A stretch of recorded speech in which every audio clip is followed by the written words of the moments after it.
June 10th, 1190. The Salif River. The air is not merely hot, it is a physical weight, a suffocating blanket of Anatolian dust and heat that presses down on the exhausted army. The light is a merciless white glare reflecting off the barren rocks and the shallow, deceptively clear water.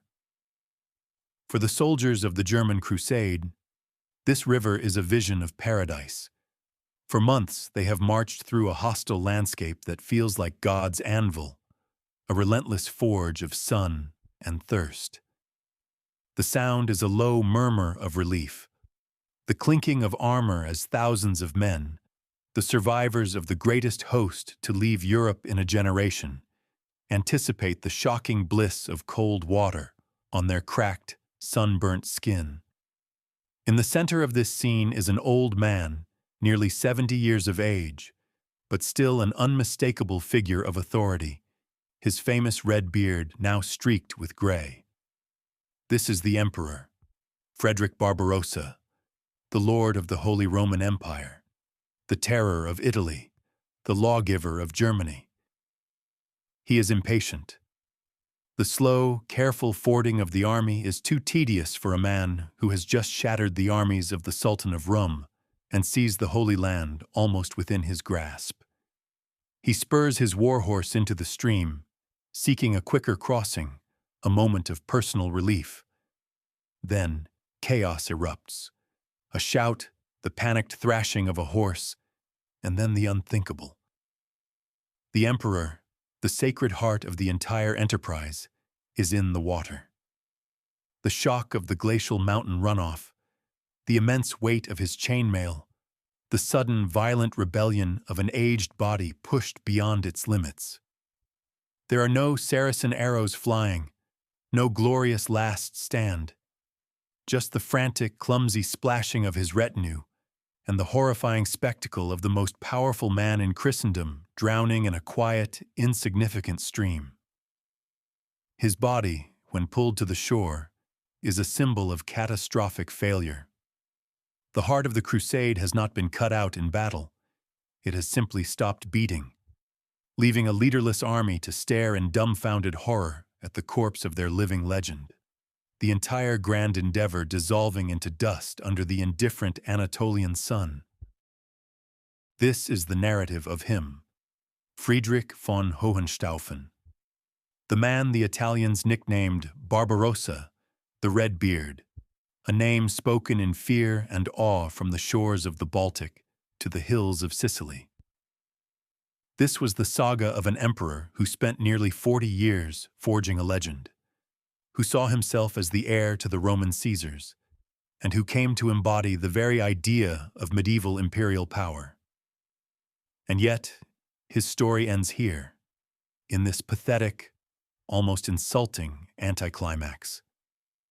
The central, dramatic paradox of his life hangs heavy in the air over his drowned body.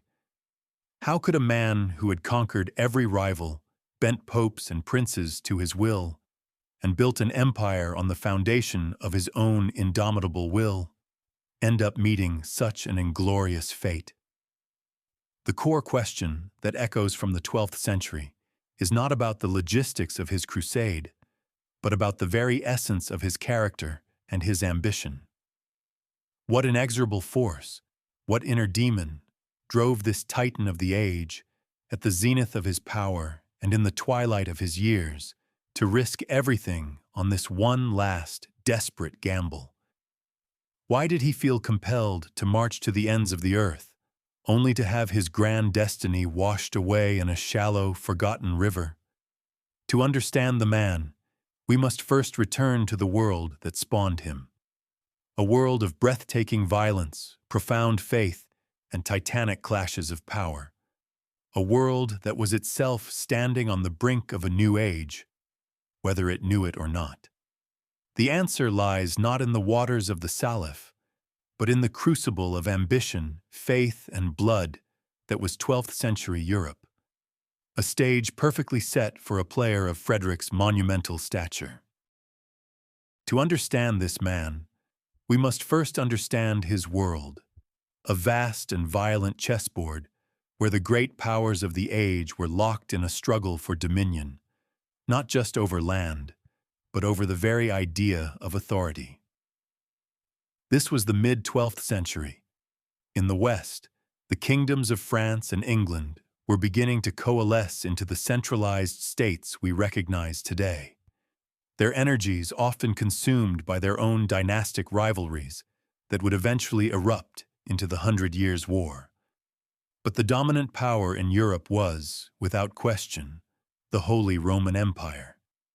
This was not a nation, but a continent-spanning political entity, a sprawling, chaotic patchwork quilt of powerful duchies, ecclesiastical territories, and fiercely independent cities stretching from the windswept plains of northern Germany to the sun-drenched hills of Tuscany. It was an empire of immense prestige, the inheritor of Charlemagne's legacy, yet its ruler, the emperor, governed a realm in a state of perpetual tension, his authority constantly challenged by his own powerful vassals. And a second, rival sun existed in this political firmament, the papacy in Rome. The Pope was not merely a spiritual leader, but a formidable political player, a sovereign in his own right, who wielded the terrible weapons of excommunication and interdict, capable of turning an emperor's subjects against him and shattering the very legitimacy of his rule. The central drama of the era was the investiture controversy's long shadow, the ongoing war of ideologies over who held ultimate authority in Christendom. Far to the east, the Byzantine Empire, the inheritor of the Eastern Roman legacy, was a sophisticated but brittle power, jealously guarding its borders against the encroaching Seljuk Turks in Anatolia and the aggressive Norman kingdoms in southern Italy. And then, a sudden shockwave from the Levant. A Kurdish warrior of genius, Salah al-Din, known to the West as Saladin, had united the fractured Muslim states of Egypt and Syria and, in the year 1187, had inflicted a crushing defeat on the Crusader kingdom of Jerusalem, reclaiming the holy city for Islam after nearly a century of Christian rule. This event sent a tremor of existential dread through all of Europe. The world Frederick Barbarossa was born into was not a stable one. It was a violent, dynamic, and unforgiving arena where temporal and spiritual power, ancient rights, and new ambitions were in a constant, bloody collision. It was a world waiting for a ruler with the will and the vision to try and impose order upon its chaos. The character of Frederick Barbarossa was forged in the crucible of Germany's deepest political wound, a blood feud that had torn the empire apart for generations. He was born the living embodiment of a paradox, the son of a Hohenstaufen father and a Welf mother, the two great rival houses whose brutal struggle for supremacy was the central, agonizing conflict of 12th century Germany. The Hohenstaufens, Dukes of Swabia, were the champions of a strong, centralized imperial authority. The Welfs, whose power base was in the vast northern duchies of Bavaria and Saxony, represented the powerful, particularist ambitions of the great princes who resisted that authority. Frederick's youth was not spent in a stable court, but against the backdrop of this relentless civil war, a landscape of burned castles, betrayed allegiances, and endemic violence. He witnessed firsthand the cancer of disorder, the chaos that erupted when the emperor's power was weak and the great magnates were allowed to pursue their own selfish ambitions. This experience did not make him a cynic. It made him a zealot.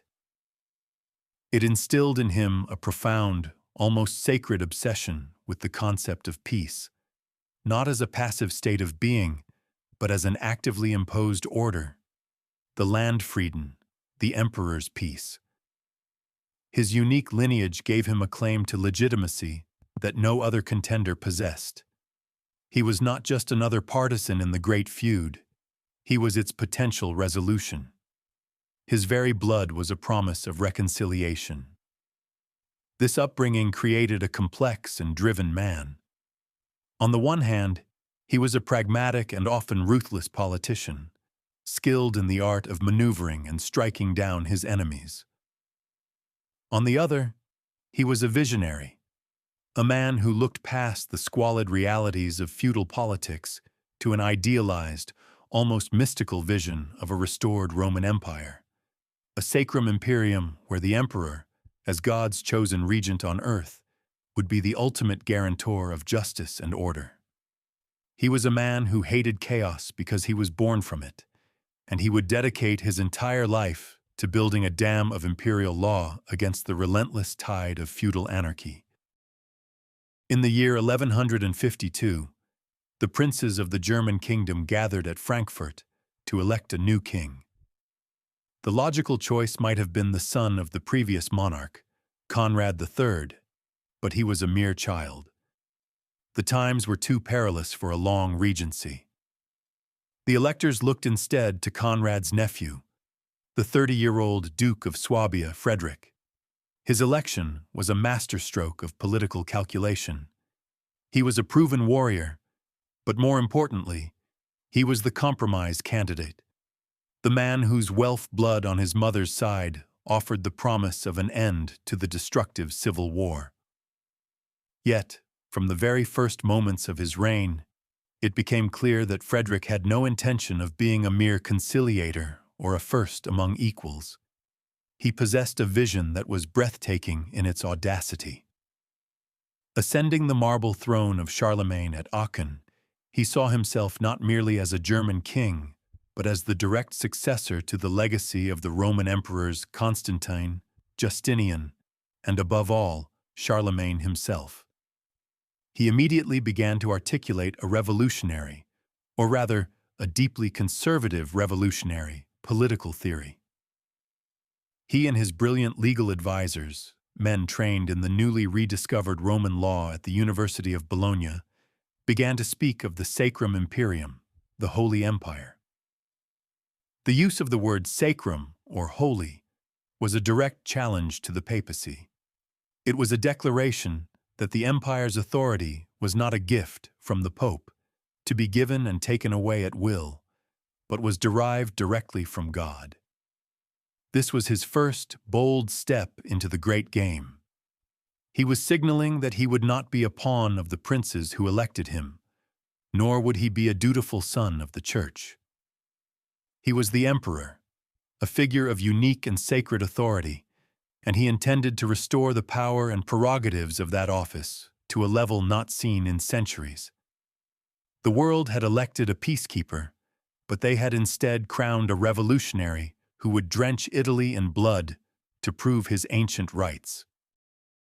The secret fire that animated Frederick Barbarossa, the true engine of his 40-year reign, was not a simple lust for power or territory. It was a profound, deeply held, and ultimately unshakable belief in a concept his jurists termed the honor imperii, the honor and inviolable rights of the empire. This was his inner demon and his guiding star. For Frederick, the empire was not just a collection of lands. It was a divine institution, God's chosen vessel for temporal governance on earth, and he, as emperor, was its sacred guardian. He believed with every fiber of his being that his authority flowed directly from God through the election by the German princes, not through the coronation by the Pope in Rome. The papal coronation, in his view, was merely a symbolic confirmation of a power he already possessed. This seemingly arcane point of political theology was, in reality, the ideological battlefield upon which the fate of Europe would be decided. It was a radical assertion of secular authority against the claims of papal supremacy that had been gathering strength for over a century. This obsession with honor imperii explains the seemingly reckless Italian campaigns that would dominate his reign. When the wealthy merchant communes of Lombardy governed themselves, they were not just being independent, In Frederick's eyes, they were usurping sacred imperial rights, the right to levy taxes, to appoint officials, to administer justice. Their defiance was an offense not just to his power, but to the divinely ordained order of the world. Therefore, his response was not merely political, but righteous. He was not a conqueror seeking plunder. He was a lawgiver restoring what was rightfully his. This unwavering conviction gave him a terrifying sense of certainty.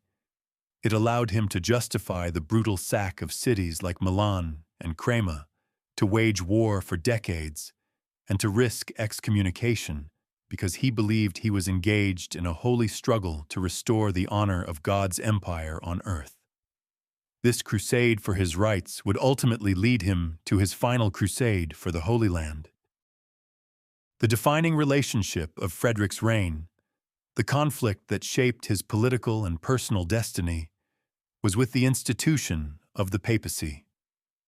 This was not a struggle against a single man, but against an idea that was the polar opposite of his own. If he was the champion of the Sacrum Imperium, the popes were the champions of the plenitudo potestatis, the fullness of power, which claimed that all authority on earth, both spiritual and temporal, ultimately resided with the Vicar of Christ. This was an ideological collision of two universalist claims, an irresistible force meeting an immovable object. His first encounters were with the English Pope Adrian IV, a tough and unyielding man. A famous incident at their meeting in Sutri in 1155 set the tone for the entire relationship. Custom dictated that the emperor should hold the pope's stirrup as he dismounted, a symbolic act of subservience. Frederick initially refused, seeing it as an unacceptable humiliation to the honor imperi. Only after days of tense negotiation and the realization that he would not be crowned without it, did he grudgingly perform the service. But the ultimate antagonist was Rolando Bandinelli, who became Pope Alexander III in 1159. A brilliant canon lawyer and a diplomat of genius, Alexander would be Frederick's nemesis for nearly 2 decades. When Frederick, seeking a more pliable pope, refused to recognize Alexander and instead supported a series of anti-popes, he initiated a schism that tore the church apart. Alexander responded by excommunicating the emperor, a spiritual thunderbolt that threatened to dissolve the oaths of loyalty from Frederick's subjects. The struggle that ensued was a titanic chess match played across the map of Europe. Alexander became the natural ally and supporter of the Lombard League, encouraging their resistance, while Frederick sought to undermine the Pope's authority at every turn. This was more than a political dispute. It was a deeply personal war between two iron-willed men who represented two irreconcilable visions for the leadership of Christendom. Frederick's vision of a restored Roman Empire demanded the subjugation of Italy, the richest and most prestigious part of his imperial domain. His first campaigns south of the Alps were a brutal awakening for the Italian city-states, which had grown accustomed to a high degree of autonomy in the preceding decades of imperial weakness. Barbarossa arrived not as a distant overlord, but as a master demanding his due. The initial price of power was paid in the coin of fear and intimidation. He summoned the representatives of the Lombard communes to the Diet of Roncaglia in 1158. There, flanked by his formidable army and armed with the legal opinions of his Bolognese jurists, he systematically laid claim to a vast array of imperial prerogatives, the so-called regalia. These were the rights to collect taxes, mint coins, control roads and rivers, and appoint the highest officials within the cities. For the fiercely independent communes, who had managed their own affairs for generations, this was a declaration of war on their entire way of life. The city of Milan, the most powerful and defiant of the Lombard communes, became the symbol of resistance. After a long and bitter siege, Frederick made an example of it in 1162. He razed the city to the ground, forcing its citizens to disperse into the countryside. The inhuman hum of destruction, the crackle of splitting timbers, the stench of dust and death was a message sent to all of Italy. The emperor's will was absolute. He believed he was restoring legitimate order, but in reality, he was sowing the seeds of a furious and united opposition. The price of his power was the destruction of peace, and the iron fist with which he sought to impose his authority would only forge a stronger, more determined coalition of enemies against him. Frederick's primary antagonist in Italy was not a single prince or a rival army, but a new and revolutionary political organism, the Lombard League. This hydra-headed adversary was an alliance born of desperation, a military and political confederation of the northern Italian city-states, secretly encouraged and financially supported by Pope Alexander III and even the Byzantine emperor. This was an enemy unlike any Frederick had faced before. In Germany, he fought against rival feudal lords, men who understood the language of hierarchy and allegiance. The Lombard League was something entirely different. It was a coalition of merchants, bankers, artisans, and lawyers, men whose power came not from ancient lineage, but from the booming commerce of the new Europe. They were fighting for a concept that was alien to Frederick's hierarchical worldview, the concept of libertas, the freedom to govern themselves, to make their own laws, and to control their own destiny. Cities like Milan, Cremona, Padua, and Brescia, which had once been bitter commercial rivals, now swore oaths of mutual assistance, pledging to resist the emperor's claims to the death. They rebuilt Milan as a joint act of defiance. Their army was not a feudal host of knights, but a disciplined citizen militia, the Carroccio, a sacred war wagon bearing the city's standard, serving as the rallying point for infantrymen who fought with a ferocity born of defending their own homes and families. The League represented a fundamental challenge to Frederick's entire political and social order. It was the future, a world of urban, commercial power rising up against the past, a world of feudal, agrarian empire. Barbarossa saw them as rebellious subjects to be punished. They saw themselves as free men fighting a foreign tyrant. This misunderstanding of the nature of his enemy would lead him directly to the greatest military humiliation of his life. The 29th of May, 1176, near the small town of Legnano, became the date of Frederick Barbarossa's most profound and catastrophic failure. It was here that his vision of imperial power collided with the hardened reality of Italian resistance. The sensory assault of the battle was a disorienting nightmare for the German knights. The day was hot and dusty, the air thick with the smell of sweat and fear. The Germans, confident in the unstoppable power of their chivalric charge, formed their lines. The sound was a rising thunder of hooves as thousands of armored nobles, the elite warriors of the empire, launched themselves at the Lombard line. But instead of the expected shattering of a peasant levy, they met something else. They crashed against a disciplined wall of infantry, a forest of spears planted firmly in the ground, wielded by citizen soldiers of the Milanese contingent, arrayed around their sacred Carroccio. The clash of weapons was a hellish forge, the screams of men and horses echoing across the plain. For the first time, a feudal army's charge was broken by common foot soldiers fighting in disciplined formation. The battle turned into a desperate, swirling melee. In the chaos, Frederick himself, fighting at the forefront, was unhorsed.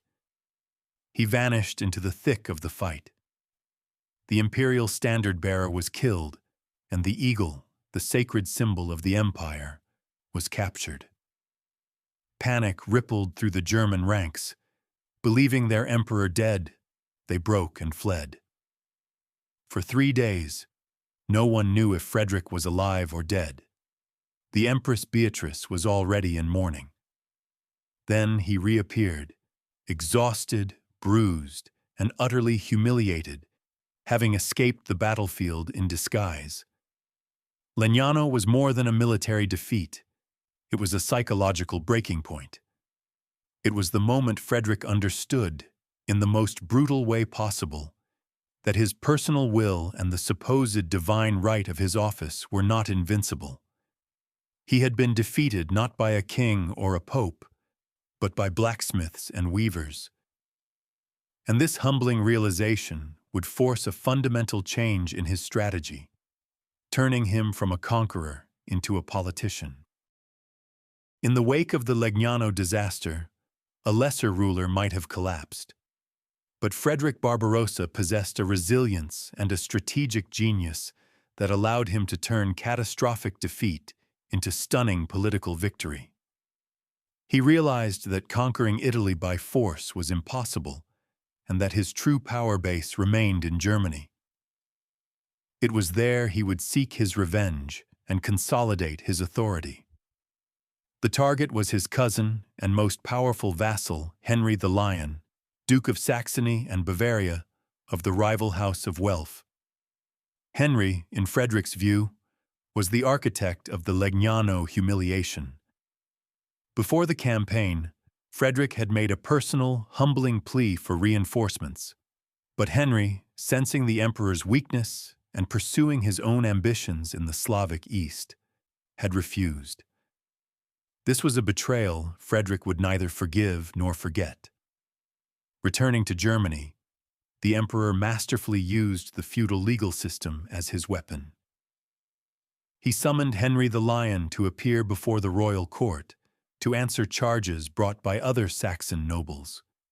When Henry, arrogant and secure in his power, refused to appear multiple times, he was declared an outlaw in defiance of feudal law. This gave Frederick the legal pretext he needed. In 1180, he convened a great assembly, and with the approval of the princes, many of whom were eager to see the overmighty Henry humbled, formally stripped him of all his titles and lands. He then unleashed the imperial army not on a foreign enemy, but on his own vassal. The great Welf dominion, which stretched across half of Germany, was systematically dismantled. Saxony was broken up. Bavaria was given to the loyal Wittelsbach family. Henry the Lion was driven into exile. With this single, ruthless act of political maneuvering, Frederick eliminated his greatest internal rival, redistributed vast territories to loyal followers, and asserted the power of the imperial crown over the territorial princes in a way none of his predecessors had ever dared. He had lost a battle in Italy, but in doing so, had won the war for Germany. The culmination of Frederick's long and bloody struggle, the moment his vision seemed to become reality, was not a battle, but a festival. In the spring of 1184, at Mainz, he hosted the Diet of Pentecost, perhaps the most magnificent and politically significant celebration of the entire Middle Ages. This was the greatest triumph of his life, a carefully orchestrated piece of political theater designed to display his undisputed authority. Having achieved a pragmatic and honorable peace with the Lombard League through the Peace of Constance in 1183, a treaty in which he wisely acknowledged their autonomy, while they in turn acknowledged his formal overlordship, and having utterly crushed his great rival Henry the Lion, Frederick stood at the absolute zenith of his power. The festival at Mainz was a sensory spectacle. A temporary city of tents and wooden pavilions was erected on the banks of the Rhine. Chroniclers speak of over 70,000 guests, including all the great princes of the empire, 46 bishops, and nobles from across Europe, The air was filled with the sounds of tournaments, the music of troubadours, and the clamor of feasting. It was a dazzling display of the wealth, military might, and chivalric culture of the German Empire. For 3 days, Frederick presided over this gathering not as a warlord, but as a patriarch, a bringer of peace, and a dispenser of justice. The centerpiece of the event was the knighting of his 2 sons, Henry and Frederick, securing the Hohenstaufen succession. This was the moment his life's work came to fruition. He had pacified Germany, not by destroying the princes, but by binding them into a feudal system where he was the undeniable apex. He had tamed Italy, not by enslaving it, but by transforming rebellious cities into imperial allies. He had achieved a state of peace, the Landfrieden. That was his ultimate political goal. At Mainz, surrounded by his loyal vassals and his powerful sons, Barbarossa was, in his own eyes and the eyes of the world, the true successor of Charlemagne, the undisputed master of the West. To understand the fateful decision that would lead him to the Salif River, we must understand Frederick's psychology in the moment of his greatest triumph. Standing amidst the splendor of the Diet of Mainz, he was no longer the embattled warrior king of his early reign.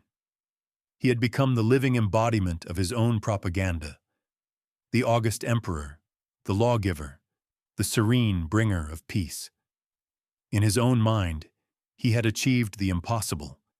He had healed the generational wound of the Welf-Hohenstaufen feud by dismembering his rival, Henry the Lion, and reinforcing the principle of feudal law over brute strength. He had solved the intractable Italian problem, not with the fire and sword that had failed him at Legnano, but with the subtle diplomacy of the Peace of Constance, transforming his most bitter enemies into subjects who now paid him tribute. He had even outlasted his great nemesis, Pope Alexander III, and had reached a stable working relationship with the papacy. He saw himself as the ultimate restorer of order, a man who had taken a fractured, chaotic empire and had, through 40 years of relentless effort, imposed his will upon it, creating a new golden age. This was his moment of supreme and dangerous hubris. He had come to believe in his own myth. He was not just a successful king. He was a figure of destiny, an instrument of God's will, chosen to restore the Sacrum Imperium to its rightful glory. This profound belief in his own exceptionalism and his divinely ordained role is crucial.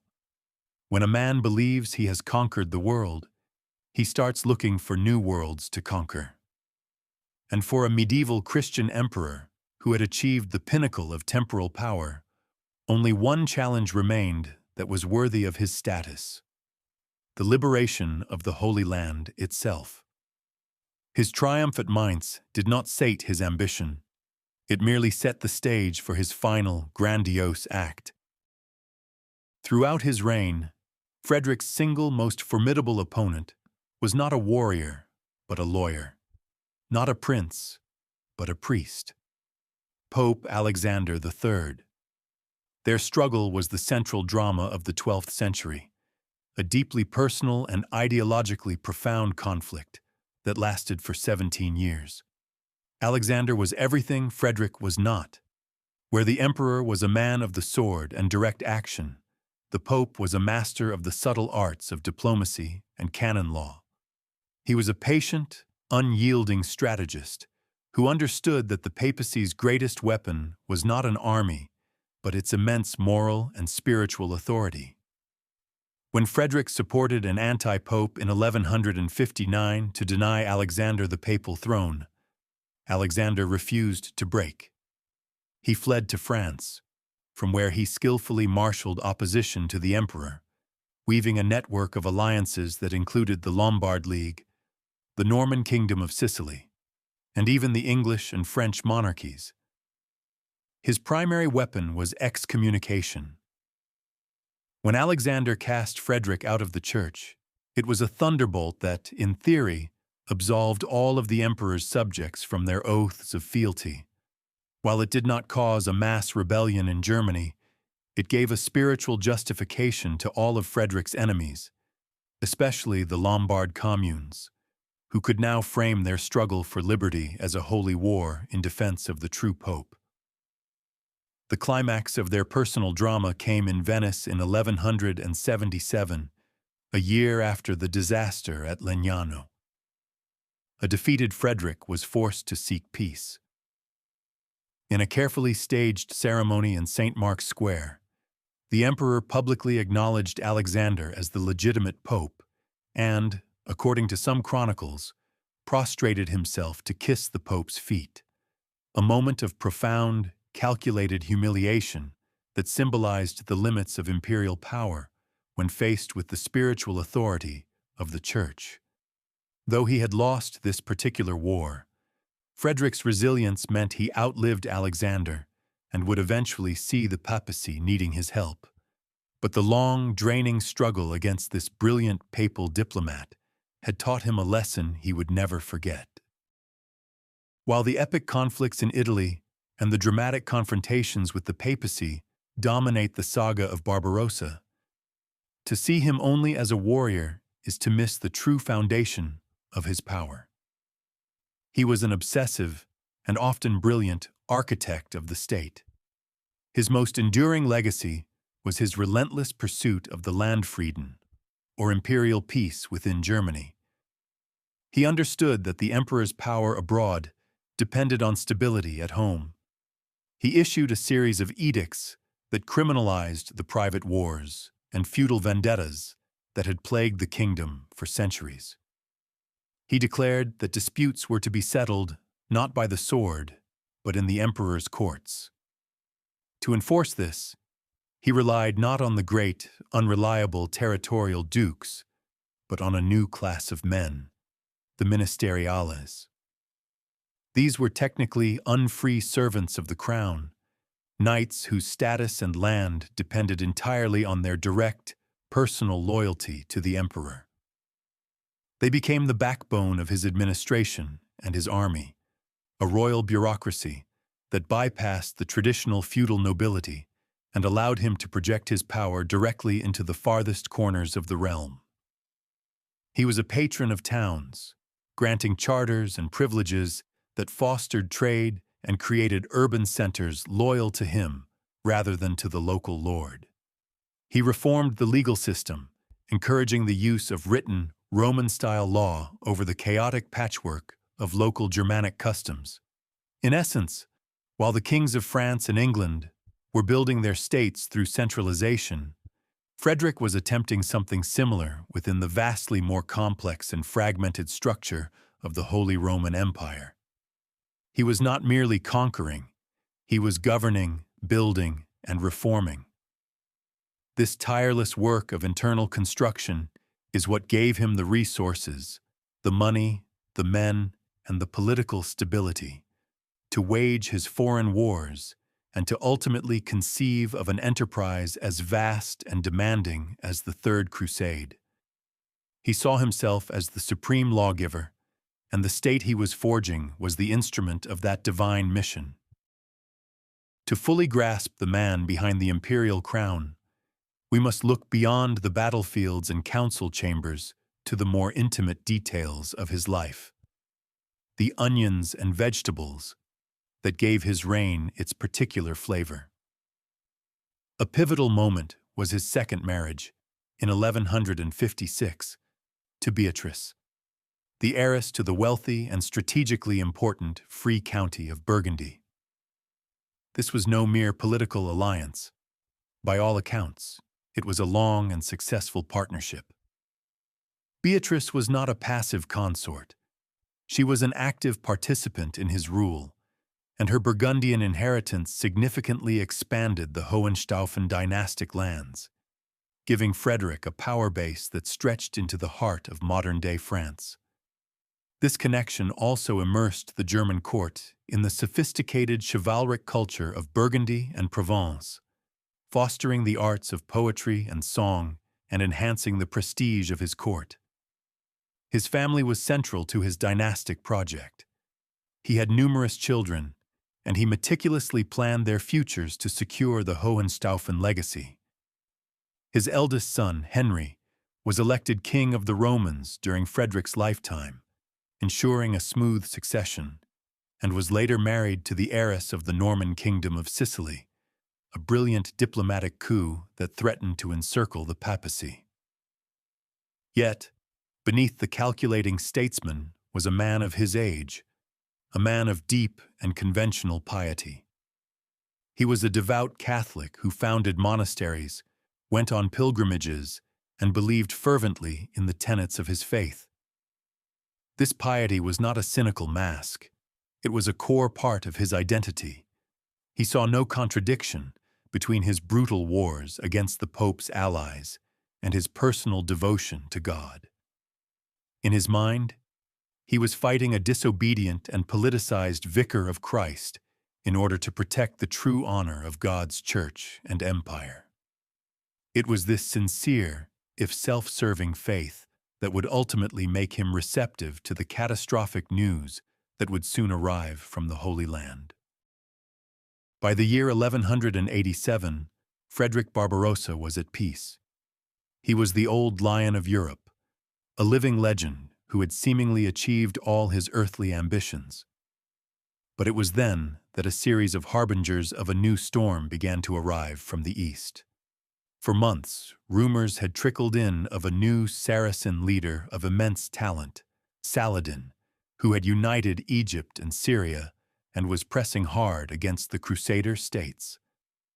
Then came the news that shattered the confidence of Christendom.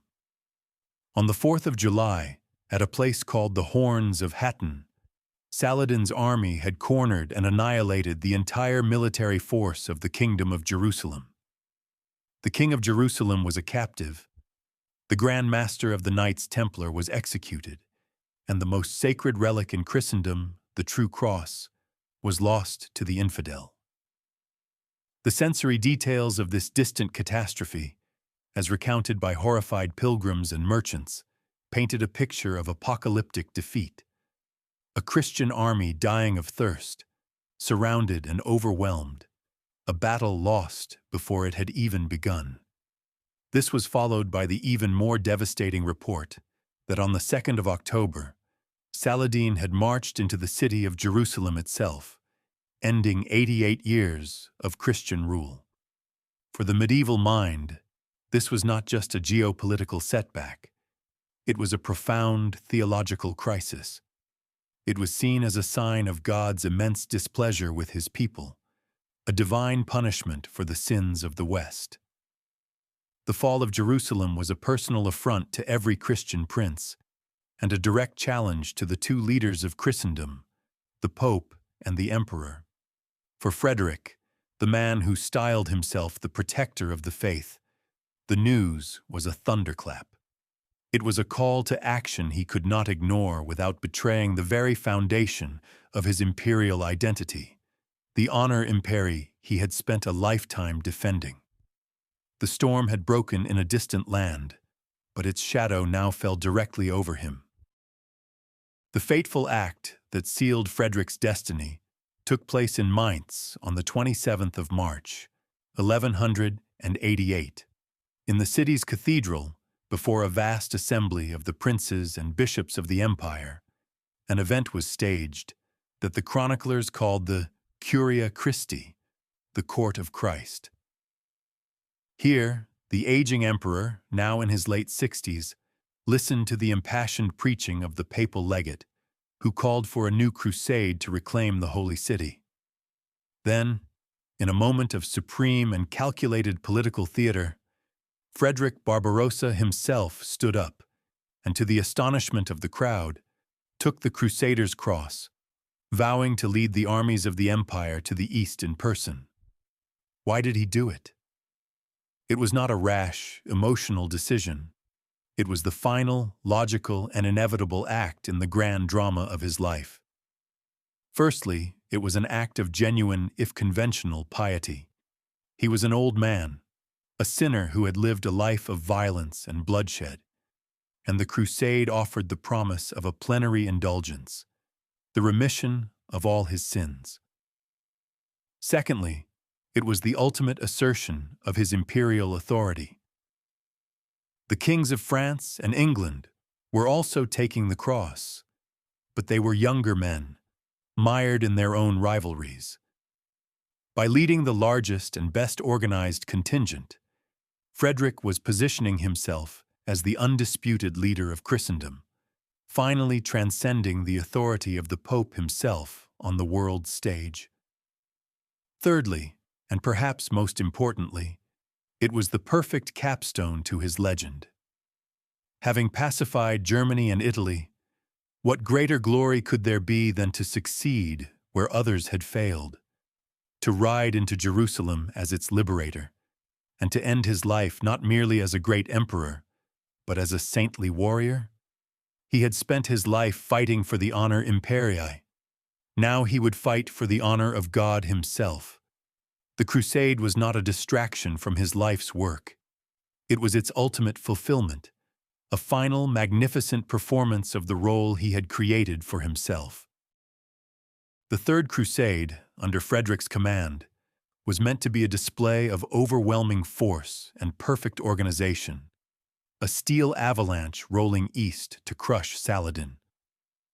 In reality, it was a slow, agonizing catastrophe, a journey into a hell of heat, starvation, and constant warfare.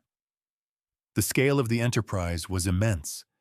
An army estimated at over 100,000 men, including 20,000 knights, gathered at Regensburg in May of 1189.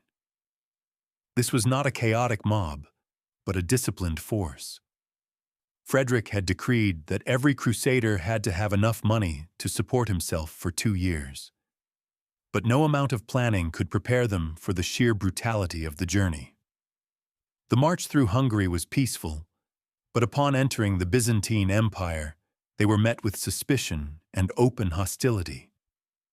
The Byzantine Emperor, Isaac II Angelus, feared the massive German army as a threat to Constantinople itself, and had even made a secret pact with Saladin. The Crusaders were harassed by Greek forces, denied markets, and forced to fight their way across the Balkans. Then came Anatolia.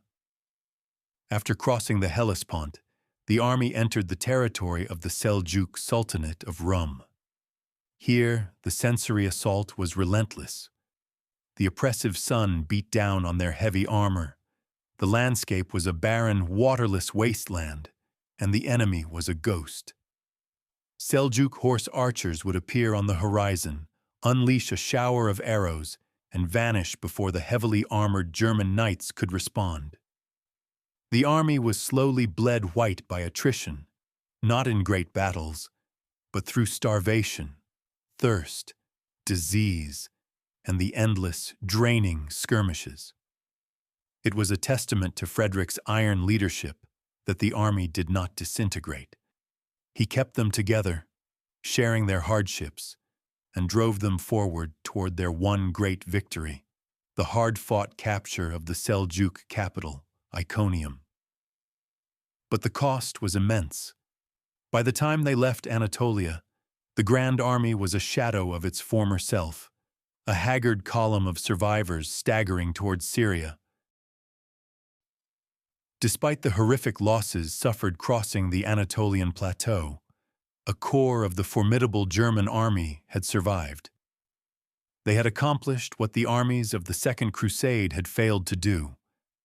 They had defeated the main field army of the Sultanate of Rum and captured its capital, Iconium. This victory, hard-won as it was, seemed to mark a turning point. The hostile territory was behind them. Ahead lay the friendly Christian principality of Armenian Cilicia, a place to rest, recuperate, and resupply. From there, the road to Antioch and then south to Jerusalem was open. A sense of cautious optimism must have spread through the exhausted ranks. They had faced the worst the journey could throw at them, and they had endured. Their emperor, despite his advanced age, had proven himself a tireless and inspiring commander, sharing their privations and leading from the front. The final obstacle seemed to have been overcome. The name Barbarossa had struck terror into the hearts of the Turks, and messengers were already carrying news of their victory towards the besieged Crusader forces at Acre, promising that the mighty emperor and his German host were on their way. As the army marched into Cilicia in early June of 1190, they reached a small, fast-flowing river called the Salif. For the weary soldiers, its clear, cold water, tumbling down from the nearby Taurus Mountains, was a vision of salvation, a promise of relief from the suffocating heat of the plains. It was a minor geographical feature, an insignificant stream on the long road to glory. It seemed like the last easy step before the final triumph, a moment of respite before the last leg of their sacred journey.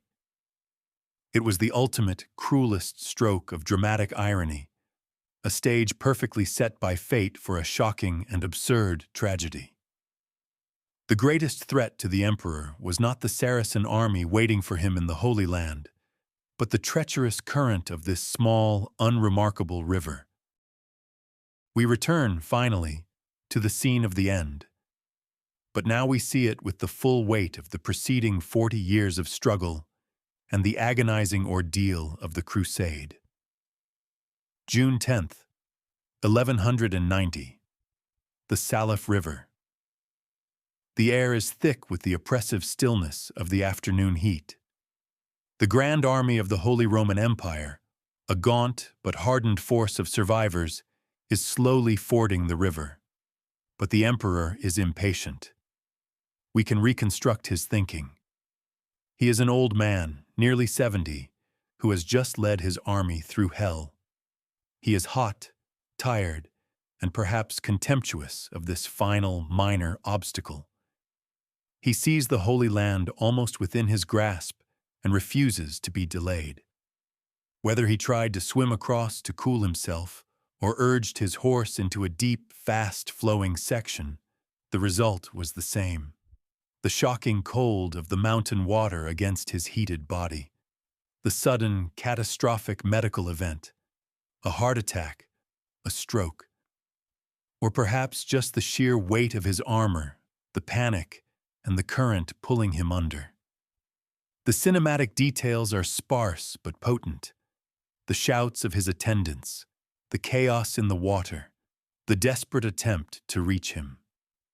His body, when it is pulled from the river, is more than just a corpse. It is the death of the entire enterprise. Without its charismatic, indispensable leader, the great German army fell apart. Some tried to continue on, led by his son, but discipline collapsed. Thousands deserted and tried to sail home. Thousands more died of a pestilence that broke out in Antioch.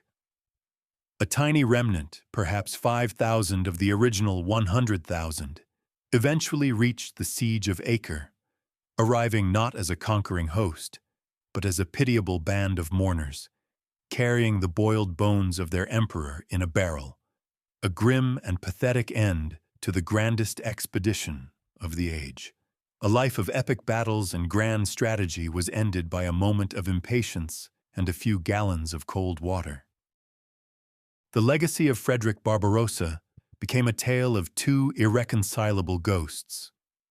His story did not end with his death. Instead, his death gave birth to a powerful and enduring myth, but one that took on starkly different forms on either side of the Alps. In Italy, especially in the cities of the Lombard League, he is remembered primarily as a foreign tyrant, Il Barbarossa, the red-bearded Germanic scourge who sought to trample their precious liberties under the iron heel of his feudal army. His ultimate failure to conquer them and his humiliating defeat at the Battle of Legnano are celebrated as foundational moments in the history of Italian civic freedom, a victory of the communal spirit over imperial despotism. There are no sleeping heroes in Italian mountains waiting for his return. His memory is that of an enemy overcome, a threat neutralized. But in Germany, his legacy underwent a profound and mystical transformation. He became the ultimate national symbol. The reality of the complex, often brutal politician was subsumed by the legend of the ideal emperor. This crystallized in the myth of the Kyffhäuser Mountain, the belief that Barbarossa was not truly dead, but was merely sleeping in a hidden cave, his great red beard having grown through the stone table before him. He sits there still, surrounded by his loyal knights, waiting for the ravens to stop circling the peak, at which point he will awaken and return at Germany's hour of greatest need to restore the empire to its former glory and unity. This potent myth of the slumbering savior reflected a deep yearning for the unity and purpose that his reign had seemed to represent.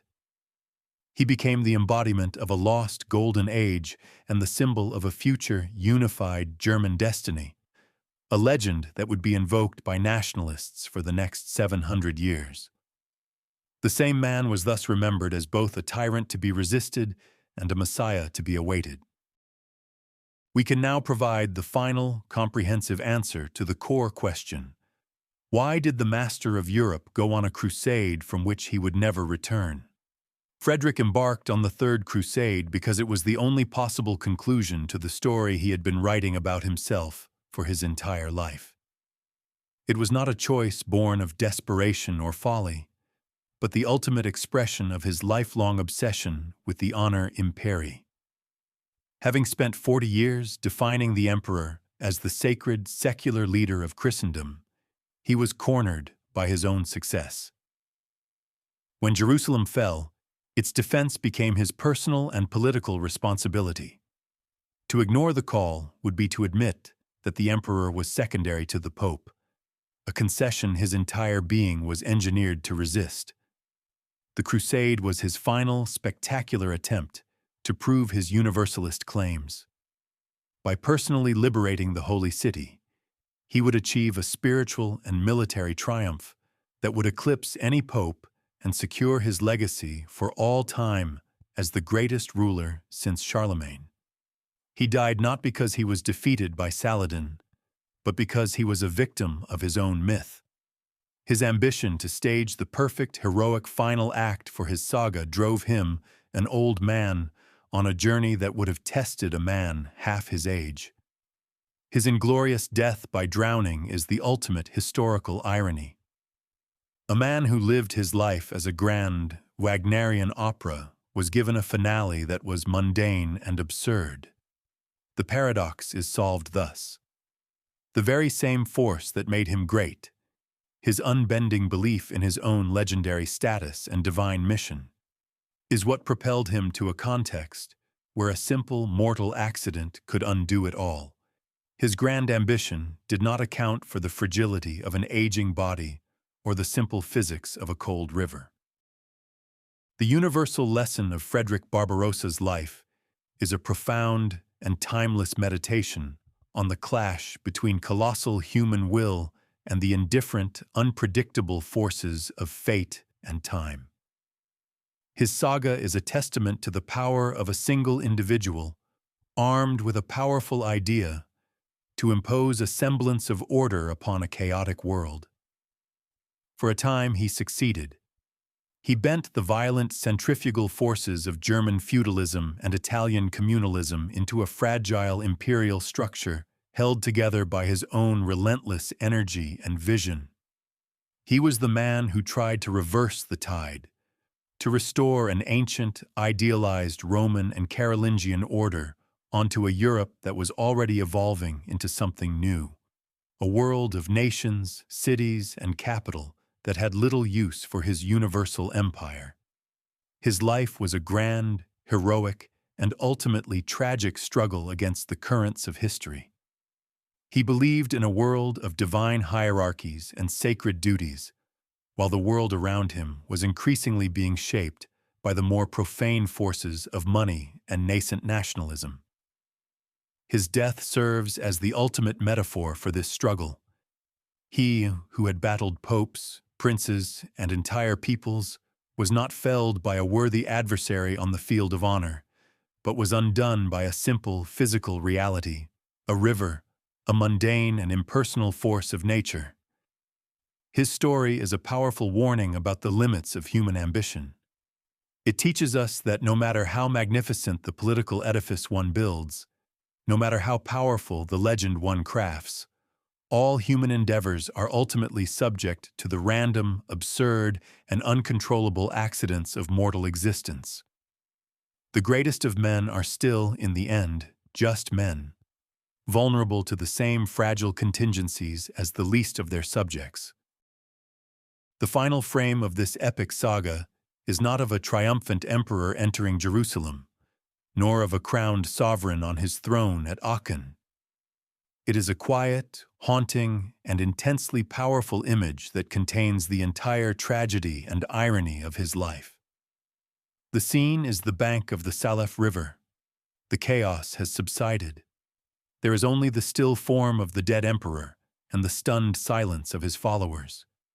And in the clear, cold water of the stream, we see his most famous feature. The feature that gave him his name and became the symbol of his power across a continent. The great red beard.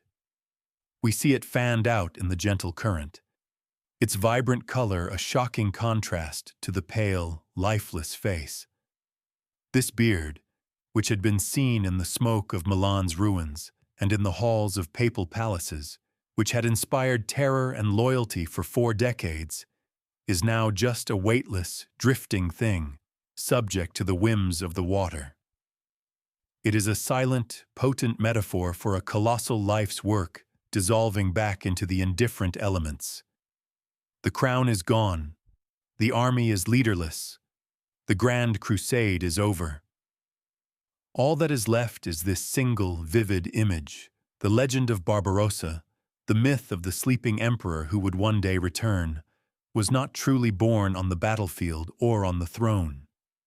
It was born here, in this moment of profound failure, in the quiet, indifferent waters of a forgotten Anatolian river, which washed away the man, but, in doing so, created the immortal ghost.